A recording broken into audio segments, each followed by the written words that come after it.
நேரில் முக்கிய செய்தி. திண்டிவனத்தில் உள்ள தைலபுரத்தில் பாமக நிறுவனர் ராமதாஸை சசிகலா சந்தித்திருக்கிறார். கூடுதல் விவரங்களுடன் இணைகிறார் செய்தியாளர் கோபிநாத். வணக்கம் கோபிநாத், விவரங்களை பதிவு பண்ணலாம். வணக்கம். சட்டப்பேரவை தேர்தல் ஏப்ரல் 21ஆம் தேதி நடைபெற உள்ளது. இதுல திமுக தலைமையிலான இந்தியா கூட்டணியும் அதிமுக தலைமையிலான தேசிய ஜனநாயக கூட்டணியும் தங்கள் கூட்டணி கட்சிகளுடன் இறுதி செய்து தொகுதி பங்கீடு அதுல தீவிரம் காட்டி வருகிறாங்க.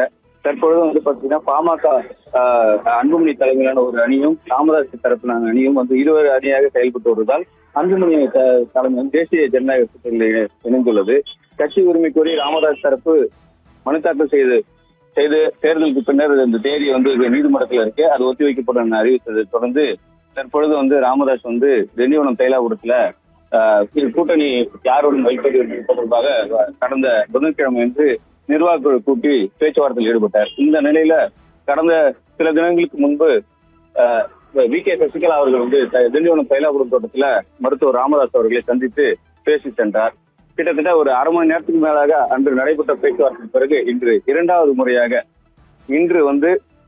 சசிகலா அவர்கள் கட்சி புதிய கட்சி தொடங்கி இருக்கு. அனைத்து இந்திய புரட்சி தலைவர் மக்கள் முன்னேற்ற கழகம் என்ற அரசியல் கட்சியை தொடங்கி தற்போது தைலாபுரம் இருவரும் ராமதாஸ் மற்றும் சசிகலாவும் கூட்டணி பேச்சுவார்த்தையில் ஈடுபட்டு வராங்க.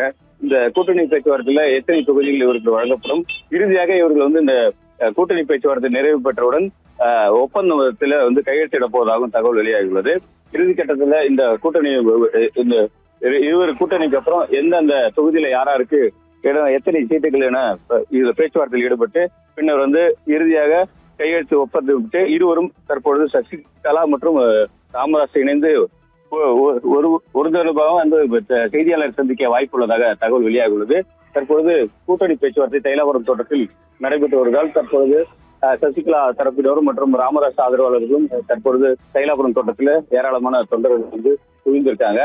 தொடர்ந்து இந்த பேச்சுவார்த்தைக்கு பிறகு திமுக மற்றும் அதிமுக கட்சியினிடையே இவர்கள் கூட்டணி என்னென்ன இருக்கும் என்ற அச்சத்திலிருந்து அவர்கள் இருக்கலாம் எனவும் இங்கு உள்ள அவர்கள் தொண்டர்கள் தெரிவித்துகின்றனர். இந்த கூட்டணி பலமாக இருக்கும் என அந்த பாமக தொண்டர்களும் சசிகலா தொண்டர்களும் தற்பொழுது தெரிவித்து வருகின்றனர். தற்பொழுது இந்த இறுதிக்கட்ட கூட்டணியில் இந்த தாவக இணையப்படுமா என்ற கேள்வியும் தற்பொழுது இந்த இரண்டு கட்சி மத்தியிலே எழுந்துள்ளது. தாவக கூட்டணியும் மற்றும் வேலுமுருகன் இணைவாரா என்ற கேள்வி எழுந்த நிலையில் தற்பொழுது யார் இந்த கூட்டணியில் ராமதாஸ் தரப்பு கூட்டணியில் இணைவ போகிறார் என்று இதுவும் எதிர்பார்ப்பில் உள்ளது. அப்படித்தான்.